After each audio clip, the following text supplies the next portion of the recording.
got so much motherfucking design on right now.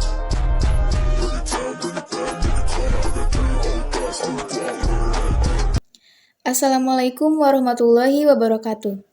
Yang terhormat Bapak Dudai SPD MPD selaku dosen mata kuliah Perkembangan Peserta Didik. Perkenalkan, nama saya Abelia Gracela yang bertugas sebagai moderator. Adapun anggota kelompok saya, Aas Riani, Alika Susia Putri, Agung Nugraha, Anis, Anissa Rahmadina, Pipi Randiati, Aas Nisyanti, dan Ahmad. Kami dari kelompok 1A akan mempresentasikan tentang teori-teori dan hukum-hukum perkembangan melalui video online. Baik, langsung saja untuk pemateri saya persilahkan. Baik, di sini saya akan menjelaskan tentang teori perkembangan dan macam-macam teori perkembangan. Teori perkembangan adalah suatu sistem pengertian atau konseptualisasi yang diorganisasikan secara logis dan diperoleh melalui jalan atau pendekatan yang sistematis. Macam-macam teori perkembangan ada 7. Yang pertama, teori empirisme. Yang kedua, teori nativisme. Yang ketiga, teori konvergensi. Yang keempat, teori rekapitulasi. Yang kelima, teori psikodinamika. Yang keenam, teori kemungkinan berkembang. Dan yang ketujuh, teori interaksionisme. Teori empirisme.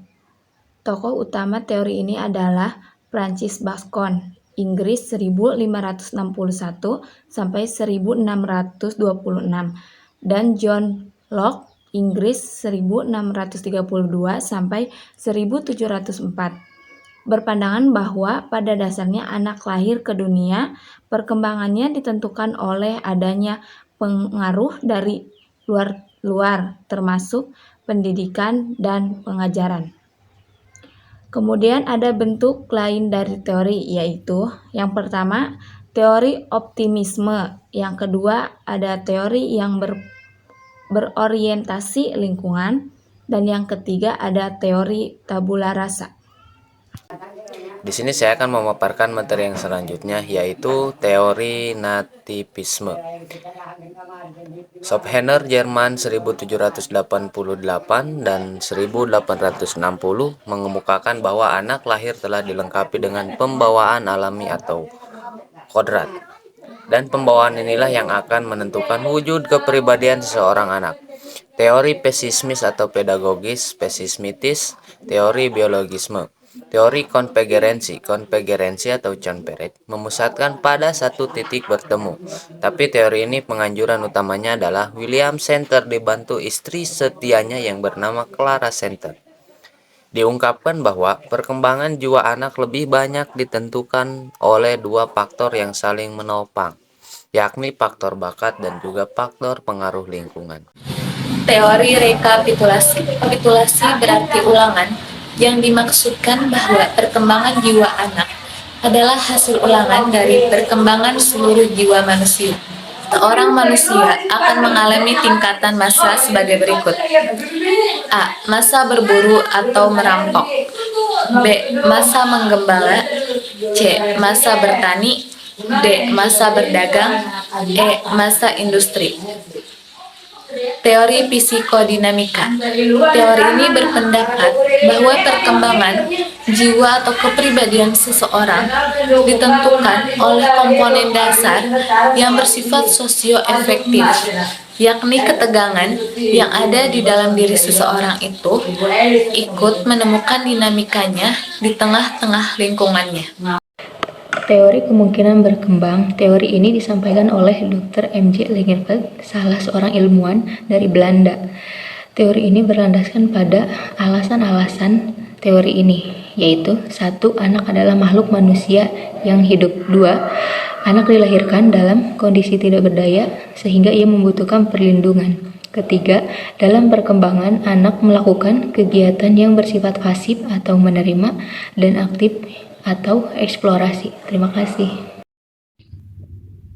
Materi 6, teori interaksionisme. Menurut teori ini, perkembangan jiwa atau perilakunya anak banyak ditentukan oleh adanya intelektif dengan lingkungan. Maksudnya, perkembangan kognitif seorang anak bukan merupakan perkembangan yang wajar, melainkan ditentukan interaksi budaya. Hukum perkembangan. Dalam hukum perkembangan ada beberapa hukum.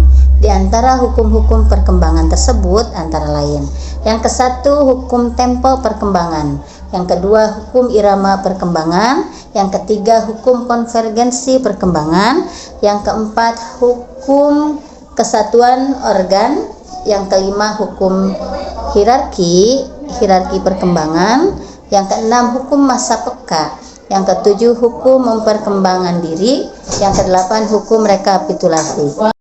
Jadi kesimpulannya, teori adalah suatu sistem pengertian yang diorganisasikan secara logis dan diperoleh melalui jalan pendekatan yang sistematis. Adapun macam-macam teori perkembangan, teori empirisme, teori nativisme, teori konvergensi, teori rekapitulasi, teori psikodinamika, teori kemungkinan berkembang, dan teori interaksionisme.